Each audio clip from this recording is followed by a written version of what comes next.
সুপ্রিয় দর্শক, আসসালামু আলাইকুম। সবাইকে স্বাগত জানাচ্ছি আজকে গুরুত্বপূর্ণ সংবাদে। প্রথমে জানিয়ে দিচ্ছি সংবাদ শিরোনাম, পরে বিস্তারিত। যুদ্ধবিরতির পরও শান্তি ফিরছে না গাজায়। ইসরায়েলের নতুন নিষ্ঠুর ফাঁদে ধুঁকছে লক্ষ প্রাণ। এদিকে নেতানিয়াহুর ওপর আল্লাহর গজব শুরু। ইসরায়েলিরা খুশি নেতানিয়াহুর অসুস্থতায়। শুনছিলেন সংবাদ শিরোনাম, এখন বিস্তারিত। তার আগে ছোট্ট একটি আবেদন। একবার চোখ বন্ধ করে কল্পনা করুন, আপনার জন্মভূমি যদি একদিন ধ্বংসস্তূপে পরিণত হয়। আপনার শিশুটি যদি কাঁদতে কাঁদতে বলে, মা, এক মুঠো ভাত দাও, আর সহ্য করতে পারছি না ক্ষুধার জ্বালা। ভাবতে কষ্ট হয়, তাই না? কিন্তু এই ভয়াবহ বাস্তবতাই এখন প্রতিদিনের চিত্র ফিলিস্তিনের গাজা উপত্যকায়।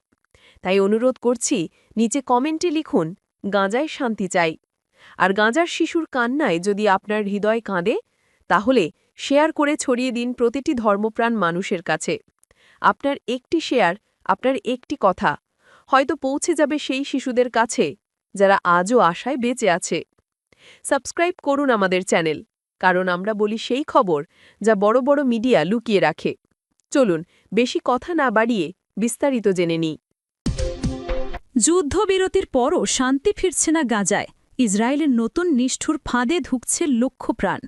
যুদ্ধ থেমেছে, কিন্তু শান্তি নয়। গাজায় আজ আর বোমার শব্দ নেই, কিন্তু আছে কান্না।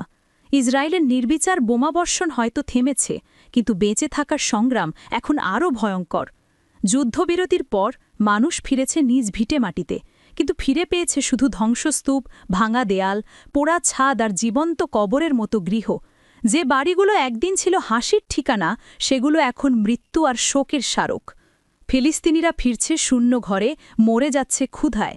চুক্তি অনুযায়ী গাজায় প্রতিদিন ৬০০ ট্রাক ত্রাণ প্রবেশের কথা ছিল, কিন্তু বাস্তবে ইসরায়েল এখন দিচ্ছে মাত্র ৩০০ ট্রাক। এমনকি বুধবার বিশ্ব খাদ্য কর্মসূচি জানিয়েছে মাত্র ১৩৭ ট্রাক ত্রাণ ঢুকতে পেরেছে গাজায়।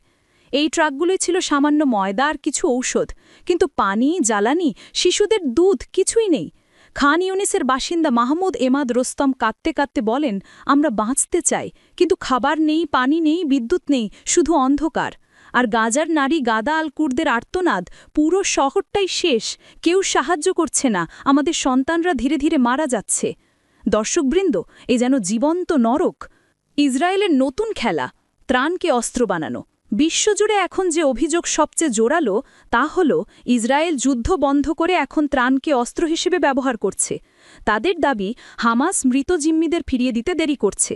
এই অজুহাতে ইসরায়েল বলেছে, এখন থেকে আমরা প্রতিদিন মাত্র ৩০০ ট্রাক ত্রাণ ঢুকতে দেব।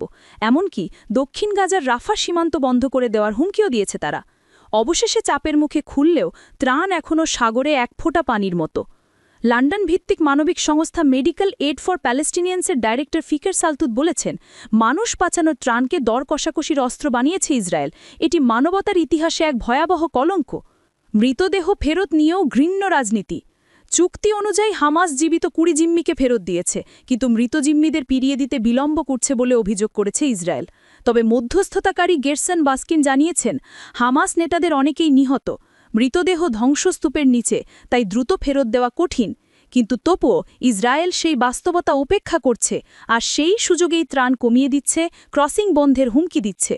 অন্যদিকে ইসরায়েল যে ফিলিস্তিনিদের মৃতদেহ ফেরত দিয়েছে, তাদের অনেকের চোখ বাঁধা, হাত কড়া পরানো, শরীরে ট্যাঙ্কের দাগ। চিকিৎসকেরা বলছেন, এদের হত্যা করা হয়েছে বিচার ছাড়া। এ যেন মৃত্যু নয়, এক জাতির অপমান। গাজায় আবার উঠছে সংঘাতের আগুন। যুদ্ধবিরতি হলেও গাজার ভেতরে এখন অন্য যুদ্ধ। ইসরায়েলি সেনারা কিছু এলাকা থেকে সরে গেছে, আর সেই সুযোগে হামাস আবার নিয়ন্ত্রণে ফিরছে। কিন্তু সেই নিয়ন্ত্রণের মধ্যেই শুরু হয়েছে অভ্যন্তরীণ রক্তপাত। হামাসের সঙ্গে স্থানীয় কয়েকটি গোষ্ঠীর সংঘর্ষে নিহত হয়েছে ডজন কানেক মানুষ। মঙ্গলবার ভাইরাল হওয়া এক ভিডিওতে দেখা যায়, ৭ জনকে পিচমোড়া করে বেঁধে পেছন থেকে গুলি করে হত্যা করছে হামাসের সদস্যরা। এই ভয়াবহ দৃশ্য যেন গাজার অস্থির ভবিষ্যতের অন্ধকার ছবি। ট্রাম্পের শান্তি পরিকল্পনা নাকি নতুন আগুনের সূত্র? মার্কিন প্রেসিডেন্ট ডোনাল্ড ট্রাম্পের ২০ দফা শান্তি পরিকল্পনা এখন গাজায় আরও বিভাজন বাড়াচ্ছে। এই পরিকল্পনার অন্যতম শর্ত, হামাসকে অস্ত্র সমর্পণ করতে হবে। কিন্তু ট্রাম্প নিজেই বলেছেন, গাজায় শৃঙ্খলা বজায় রাখতে হামাসকে স্বল্প সময়ের জন্য অস্ত্র ব্যবহারের অনুমতি দিয়েছি। একদিন পরই আবার তিনি হুমকি দেন, হামাস যদি অস্ত্র না ছাড়ে আমরা তাদের অস্ত্রমুক্ত করব, দ্রুত ও সহিংসভাবে। বিশ্লেষকেরা বলছেন, এই দ্বৈত অবস্থানই শান্তির সম্ভাবনাকে ধ্বংস করছে।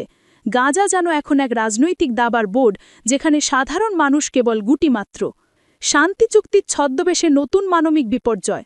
চুক্তি অনুযায়ী গাজার 53% এলাকা এখনও ইসরায়েলি বাহিনীর নিয়ন্ত্রণে। সেই সব এলাকায় ফিরে যেতে চাওয়াই এখন মৃত্যুর ঝুঁকি। মঙ্গলবার নিজের বাড়িতে ফেরার পথে ইসরায়েলি সেনারা হত্যা করেছে 9 জন ফিলিস্তিনিকে। বুধবারও গুলি করে মারা হয় আরও 2 জনকে। 2 বছরে গাজায় নিহতের সংখ্যা এখন 67,938 জন, কিন্তু বিশ্বের নীরবতা আজ আরও ভয়াবহ। কারণ সবাই জানে এই রক্তপাতের পেছনে আছে রাজনীতি, তেল ও ক্ষমতার হিসাব।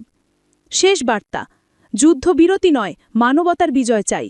প্রিয় দর্শক, আজ গাজার শিশুরা এক টুকরো রুটি পেতে ঘন্টার পর ঘন্টা লাইনে দাঁড়ায়, এক ফোঁটা পানির জন্য মায়ের চোখে জল গড়িয়ে পড়ে, আর আমাদের পর্দায় শুধু খবর, সংখ্যা আর বিশ্লেষণ।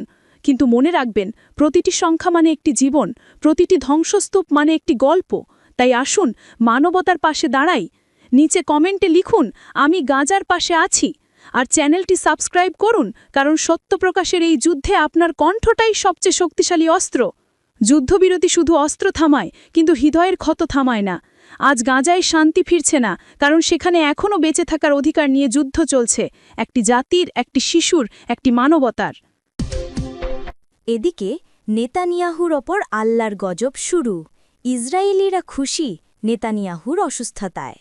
প্রিয় দর্শকবৃন্দ, যে নেতার হাতের নির্দেশে গাজায় ঝরেছে হাজারো নিরীহ প্রাণের রক্ত, সেই বেঞ্জামিন নেতানিয়াহুই আজ শয্যাশায়ী।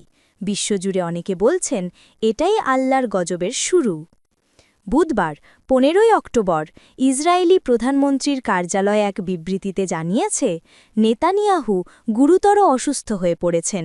চিকিৎসকরা তাকে এখন সম্পূর্ণ বিশ্রামে থাকার পরামর্শ দিয়েছেন। ব্রিটিশ গণমাধ্যম স্কাই নিউজ জানায়, দুর্নীতির মামলায় তিল আবিবের আদালতে হাজিরা দিতে গিয়ে নেতানিয়াহু হঠাৎ প্রবল কাশি ও ঠান্ডায় কাহিল হয়ে পড়েন। আদালত কক্ষে তার কণ্ঠ কাঁপছিল, চোখ লাল হয়ে গিয়েছিল। পরিস্থিতি বেগতিক দেখে নিজেই বিচারকদের অনুরোধ করেন, আজকের শুনানি এখানেই শেষ করুন, আমার শরীর সাড়া দিচ্ছে না। ডাক্তাররা জানাচ্ছেন, অতিরিক্ত মানসিক চাপ ও শারীরিক ক্লান্তি তার অবস্থাকে গুরুতর করে তুলেছে। অন্যদিকে সামাজিক যোগাযোগ মাধ্যমে ইসরায়েল ও আরব বিশ্বজুড়ে তোলপাড়। কেউ বলছে, গাজার আর্তনাদ আকাশে গিয়েই সাড়া দিয়েছে। যদি আপনি মনে করেন অন্যায়ের জবাব একদিন আল্লাহ নিজেই দেন, তবে নিচে কমেন্ট করুন, আল্লাহু আকবার। আরও এমন চমকপ্রদ আন্তর্জাতিক আপডেট পেতে এখনই চ্যানেলটি সাবস্ক্রাইব করুন।